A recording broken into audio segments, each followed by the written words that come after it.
Good morning students. आज हम लोग नया चैप्टर कार्य शक्ति एवं ऊर्जा पढ़ेंगे।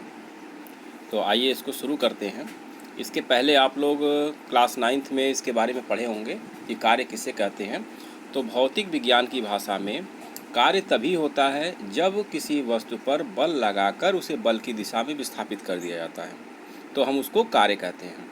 अगर हम बल लगा रहे हैं और वस्तु में विस्थापन नहीं हो रहा है तो हम भौतिक विज्ञान की भाषा में कहेंगे कि कार्य नहीं हो रहा है। तो आइए इसको पढ़ते हैं। कार्य क्या है? तो जब किसी वस्तु पर आरोपित कोई बल अपने क्रिया बिंदु को बल की दिशा में विस्थापित कर दे तो उसे कार्य होना कहा जाता है। अथवा किसी आरोपित बल द्वारा कृत कार्य बल के परिमाण का उसके द्वारा उत्पन्न विस्थापन के गुणनफल से मापा जाता है, अर्थात कार्य बराबर बल गुणे बल की दिशा में विस्थापन। यहाँ पे देखिए यह वस्तु है, इस वस्तु पर बल F लगाकर इसको S विस्थापन कर दिया गया है बल की दिशा में। इसी प्रकार यदि बल इससे क्षैतिज से थीटा कोण पर लग रहा है तो बल का क्षैतिज घटक होगा F cos थीटा। यह F cos थीटा क्या करेगा? बल को बल की दिशा में विस्थापन देगा या विस्थापित करेगा। तो इसमें हम F की जगह पे F cos थीटा का प्रयोग करेंगे क्योंकि वह उसको क्षैतिज दिशा में विस्थापित कर रहा है। तो यदि कोई बल F किसी वस्तु पर लगकर उसमें S विस्थापन उत्पन्न करता है तो बल द्वारा कृत कार्य W बराबर F डॉट S होगा। कार्य एक अदिश राशि है, इसका मात्रक जूल होता है और इसको हम 1 जूल बराबर 1 न्यूटन गुणे 1 मीटर लिख सकते हैं, क्योंकि 1 न्यूटन का बल लगाकर 1 मीटर अगर हम विस्थापन करते हैं तो कार्य 1 जूल होता है। अब यदि बल विस्थापन S की दिशा से थीटा कोण पर कार्यरत हो तब बल द्वारा कृत कार्य क्या होगा? यहाँ पे हम बल F की जगह पे F cos थीटा लेंगे इंटू S लेंगे, तो ये हो जाएगा Fs cos थीटा, जहाँ F cos थीटा F का S की दिशा में घटक है। यहाँ पे देखिए यह S की दिशा में इसका घटक F cos थीटा है। तो इस तरह से हम इसको वेक्टर रूप में भी लिख सकते हैं, W बराबर F डॉट S। तो F डॉट S या A डॉट B क्या होता है? AB cos थीटा, ये आप लोग पहले से भी जानते हैं। तो कार्य हो जाएगा W बराबर Fs cos थीटा। इसकी विमा ml स्क्वायर T माइनस 2 होती है। अन्य मात्रक में हम इसको 1 न्यूटन मीटर यानी न्यूटन मीटर भी लिख सकते हैं जूल को। यहाँ पे सिंबल फॉर्म में 1J = 1 Nm या न्यूटन मीटर होगा। CGS पद्धति में 1 जूल बराबर 10⁻7 अर्ग होता है, इसको हम निकाल सकते हैं और इसको निकाला भी गया है पहले।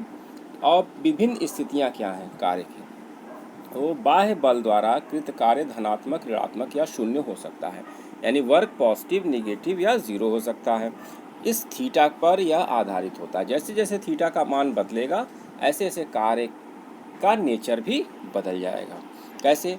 अगर theta greater than or equal to 0 और लेस देन 90 हो, यानी थीटा 0 या 0 से बड़ा हो और 90 से कम हो, और F नॉट इक्वल टू 0 यानी बल का मान शून्य न हो और विस्थापन भी शून्य न हो, तो ऐसी दशा में बाह्य बल द्वारा कृत कार्य धनात्मक होगा।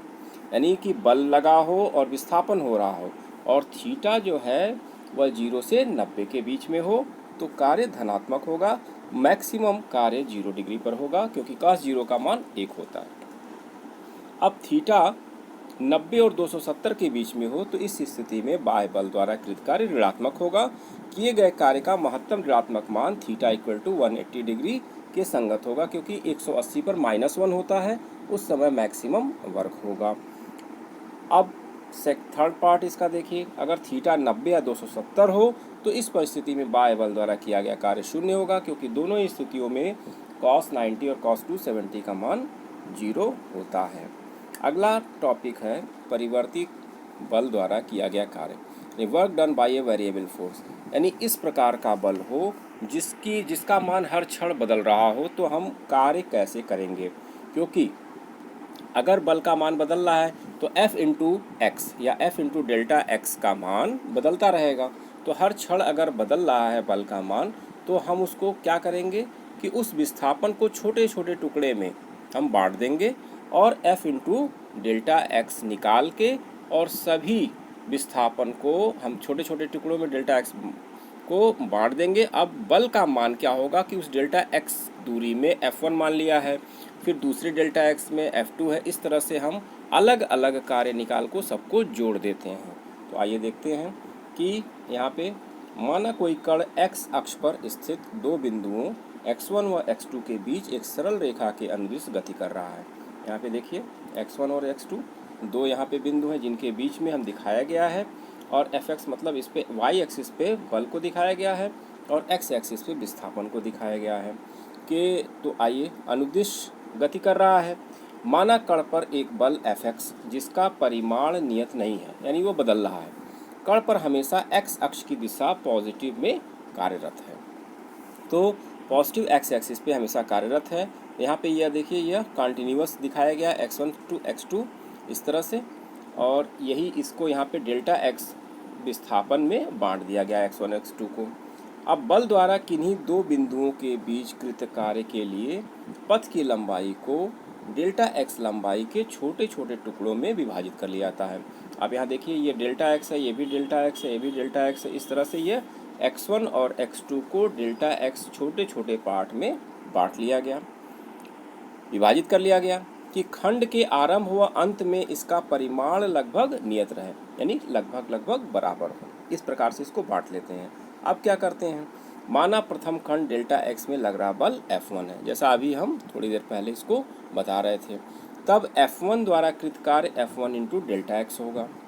इसी प्रकार दूसरे डेल्टा एक्स में मान लिया कि इसका मान F2 है, तो यह F2 इंटू डेल्टा एक्स होगा। तीसरे के लिए F3 इंटू डेल्टा एक्स होगा।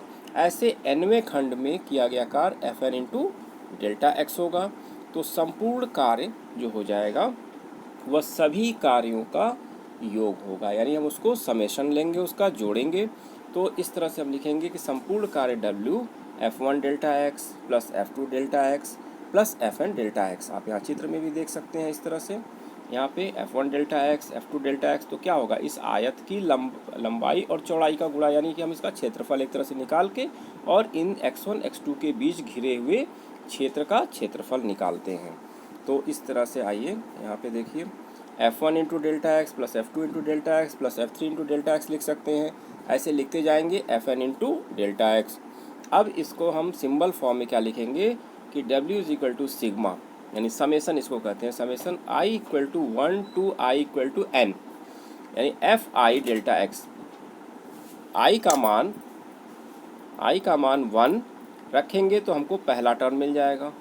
इसी तरह से Fi का मान 2 रखेंगे तो दूसरा टर्म मिल जाएगा, यह I का मान 3 रखेंगे तो तीसरा मिल जाएगा, 4 रखेंगे तो चौथा मिल जाएगा।